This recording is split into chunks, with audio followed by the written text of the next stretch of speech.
Tuwang-tuwa nito yung mga Marcos loyalist na inis na po dito sa mag-amang Duterte, pati kay Senator Bato at pati yata si Bungo. Sangkot dito mga secondary accused dito po sa sa buwata.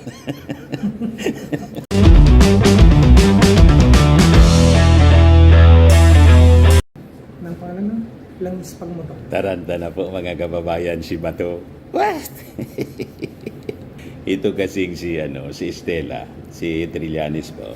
Dating Senador Trillanes. Sige ang salita na pumasok na daw yung ICC sa ating bansa. Ito po mga kababayan.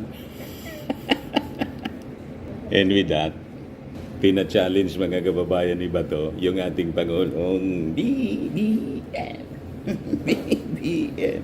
Be man enough daw na i-confirm kung baga yung mga taga-ICC, yung mga investigators po, pinapasok na niya dito sa ating bansa para imbestigahan po si Maudigs, si Inday, si Bato, at yung mga kasabwat. Bakit kayo natataranta? Di ba kayo yung mga matatapang dito sa Pilipinas? At yung ating Pangulong Bongbong Marcos, sabi ni Maudigs, weak leader, ano kayo ngayon? Ayun yung ating tanong mga kababayan dito sa mga matatapang daw sila. O ngayon, bakit parang bahag yung buntot ninyo? At panic mode kayo? Yan kasi ayaw ninyo kasing manahimik. Yan ang problema sa inyo eh. But before ko mga kababayan ibigay sa inyo yung full story nito, click subscribe muna dito sa ating YouTube channel and hit the notification bell para lagi kayong updated sa mga kaganapan dito sa ating bansa. Yung mga Marcos loyalist po, yung pakiusap natin palagi na isubscribe po ninyo yung ating mga channels para malabanan po natin yung fake news na pinapalagana po nitong mga dilawang DDS. Like and share na rin po ninyo ng ating video. At huwag na rin po ninyo mga kababayan na skip yung ating mga commercial ads para tuloy-tuloy lang ang pagunlad ng bagong Pilipinas. Maraming salamat po pala. Sino nagkuha nito, Mami? Nagbigay nito si Justin, si Ma'am Justin. I-subscribe po pala ninyo siya i-follow pala sa Twitter po, sa X, Justin, anong account niyan? Justin Manila. Justin Manila po. Yan ang bigay nito. Maraming salamat po. Yung anong ang tawag dito? Pin? Isa lang ang Dalawa. Pin po ng Bagong Pilipinas. And like to announce na pala ngayon na grand launching po ng Bagong Pilipinas sa Sunday na po. May invitation na sa amin ni Mrs. Pero titingnan ko pa yung schedule kung makakarating kami doon. I think the President nandito po si Rocky, si Tito Rocky, mga kababayan, to tell us about the information ng launching ng Bagong Pilipinas. Sir Rocky, anong oras po sa Sunday yung launching based sa information na karating sa inyo? Well, para po sa lahat, nakapost na rin naman po sa sa Facebook page ni President Bongbong Marcos and other government agencies. The official event will start ng 6 p.m. ng Sunday, January 28. Sa Quirino Grandstand po ito. Opo. Sino yung mga expected na pupunta doon po? Well, yung presidente ba pupunta doon? Yung Bagong Pilipinas po kasi is the banner idea and the banner program ng Marcos administration. So that means it's not just the entire executive will be there. Siyempre, andyan ang First Family, President Bongbong Marcos, First Lady Lisa Araneta Marcos, Congressman Sandro Marcos, Presidential son Simon, and Presidential son Vinny Marcoses, yung dalawa. Andun rin po ang ating speaker, si Speaker Martin Romualdez, and First Lady of the Senate, Congresswoman Yeda Romualdez, and all of the families and all of the allied, all of the government departments will be there. Napakasaya po nito. In fact, may mga nakausap na rin po tayo na mga groups, pati mga tribal groups who are excited because they're already mobilizing for Sunday's big event. Dito po natin malalaman talaga kung ano ang mga nababalot or nasasakop ng idea ng bagong Pilipinas. Kasi po parang nung panahon nung ama po niya, si Apo Lakay Ferdinand Edrelin Marcos, noon po ang bagong lipunan ang nilaunch. Of course, that covers infrastructure, culture, technology, agriculture, education, and everything na nababalot sa programa ni Ferdinand Marcos Sr. Ngayon naman po ang bagong Pilipinas na nag-umpisa na pero mas mailalantad ng mas maganda at mas mabuti sa atin in an exciting display sa grand launch nito sa Sunday.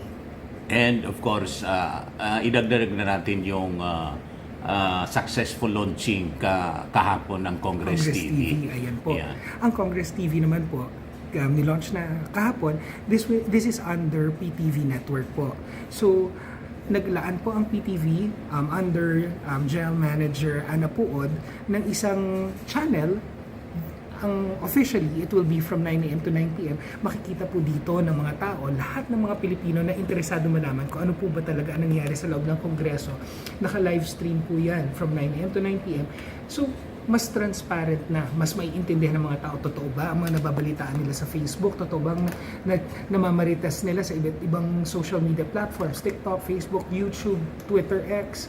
Dito, first hand na nilang makikita with their very own eyes kung paano umaandar ang mga gulong ng lehislatura sa Pilipinas. Committee hearings, plenary sessions, lahat po matutunghayan na ninyo. For sure. So, dati-rati, di ba? May mga dating coverage ng ginagawa yung mainstream media. Ito parang in-expand palalo. Ito po kasi, kami, yung mga vloggers ninyo, na mga paborito ninyo, paminsan nakikita nyo, nagko-cover po kami dito sa committee hearings. Mahirap po kasing makapag-desisyon ang mga tao kung totoo nilang naiintindihan ng mga points nito, kung hindi mo papanoorin lahat ng coverage ng lahat ng vloggers at ng lahat ng network, at the same time babasahin yung mga sinulat na lahat kasi syempre putol na yan. A committee hearing can last anywhere from 2 hours to 12 hours. One to sawa yan, lalo na kung napaka-importante ng bills na ipapasa dito. So, for the first time, makikita ninyo na parang, ay, magkaaway yan talaga. Pero katulad namin, na madalas nag-attend ng committee hearings at nanonood ng mga nangyayari sa Kongreso, alam na namin na kahit nag-aaway on the floor because pinag-aawayan nilang issue, pwedeng pagkatapos nito, ay mapayapa na silang babalik sa kanilang mga upuan and move on to the next topic. Dito nyo talaga makikita na paminsan may mga may init na topic at mayroon talaga mga topic na napakabilis at maayos na re-resolba. Napaka-importante nito dahil kasi ang mga nangyayari dito sa Kongreso ay mga bagay na napapasok sa kasaysayan ng Pilipinas. Here you will see history happening every day because what they discuss here become laws that govern the lives of Filipinos and the Philippines. Maraming salamat din pala kasi na-invite ninyo kami dito. Kahit malayo kami from Bicol, na-invite pa rin dito sa Congress for the launching ng Congress TV. Napakaswerte nga ng Congress na nandito ang isang Dante Maravillas to cover it dahil napakadaming tao na natututo araw-araw sa mga nilalabas ninyo content. So, ang Kongreso po ang napakaswerte na nandito po kayo today at kahapon. Maraming salamat po, Tito Rocky. And siguro, invite mo na rin yung ating mga kababayan sa ating yung Ensamada. Politika Ensamada So, at iba pa. Ang Politika Ensamada at iba pa, every Friday, 10:30 a.m., live na po ngayon ang mga inyong paboritong titos at tita, ang 4 na sikat, every Friday po yan. So, gawin nyo na pong habit ang pagnood either sa YouTube or sa Facebook. Maraming salamat po. Ayon!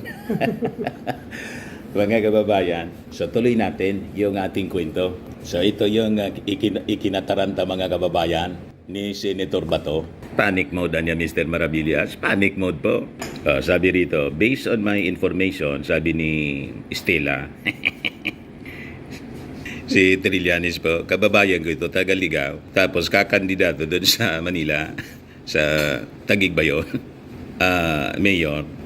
Based on my information, the ICC investigators have done what they have needed to do in their initial investigation inside the country. as far as the principal accused are concerned, for the primary respondents of the case, I believe they already have what they need. What we are waiting for right now is the warrant of arrest, which may come very, very soon. Kakalad ka rin na po yung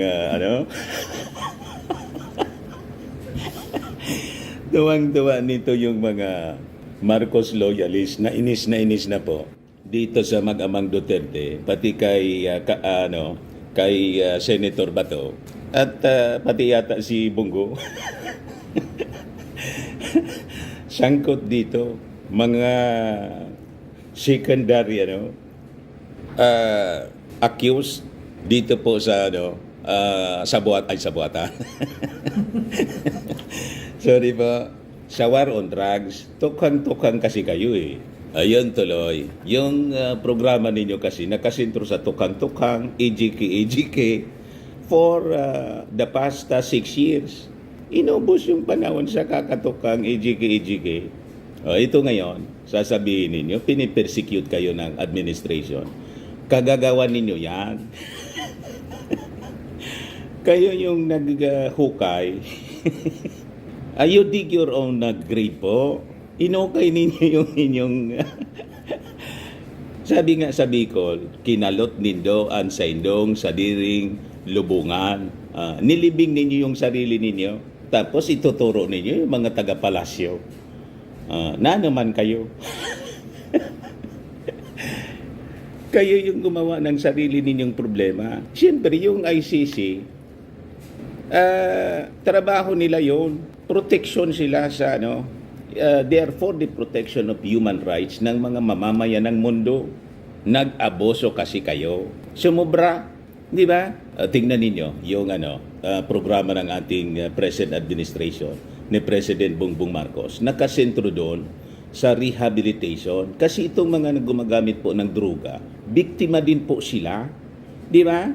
Pero hindi pinapabayaan ng ating administrasyon yung paghabol ng mga drug syndicates. Makikita naman ninyo yung records ng Philippine National Police. Bilyon-bilyon nga yung worth of drugs na nakumpiska po based sa official report ng PNP.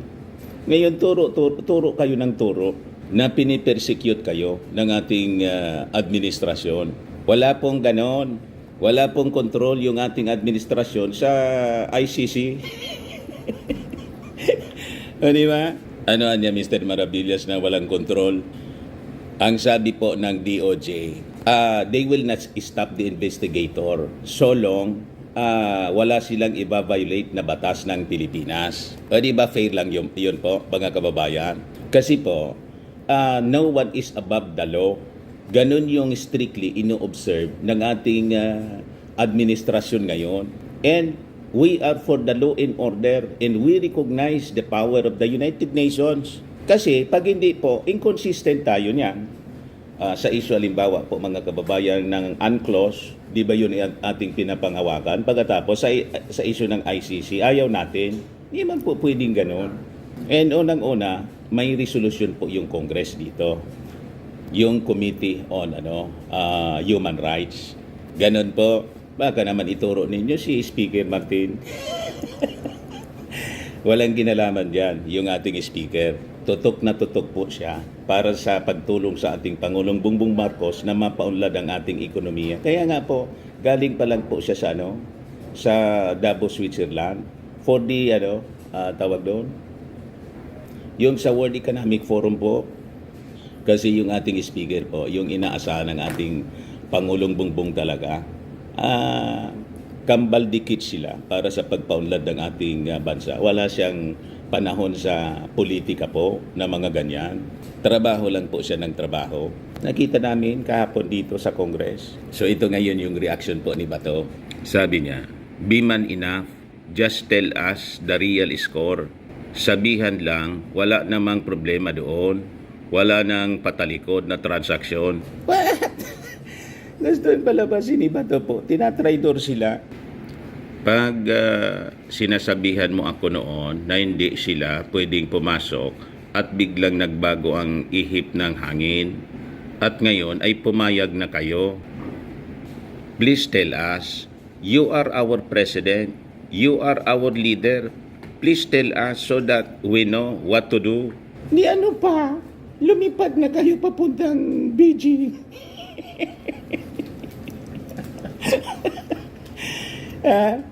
Di ba ninyo nakikita yung sabi nga sa sa Bible, di ba ninyo nakikita yung writings on the wall? Kayo naman, iniral po kayo, PNP, dating PNP, Director General. Gayain mo na si Ping Lacson. Biglang, nag-disappear si Ping. Ano pa? Lipad agad. Di ba? Nakita ko niya, Mr. Maravillas, yung pagmumuka niya, ni Bato, parang namumutla na. Yan kasi sila yung gumawa ng problema nila, mga kababayan. Parang yung sabi nga na kumuha sila ng bato na hinampas nila sa kanilang sariling ulo. Tapos isisisi nila sa ibang tao. Sila yung may gawa po ng sarili ng problema. Kahit po si Inday, lahat ng problema ang kinakaharap ni Inday, siya yung may gawa. Ano ka ngayon mga DDS? Basers, pasok. Yun man lang po mga kababayan yung short video natin. Saan kaya niya Mr. Maravillas? Secret. Ako po si Dante Maravillas. Bye-bye po. God bless.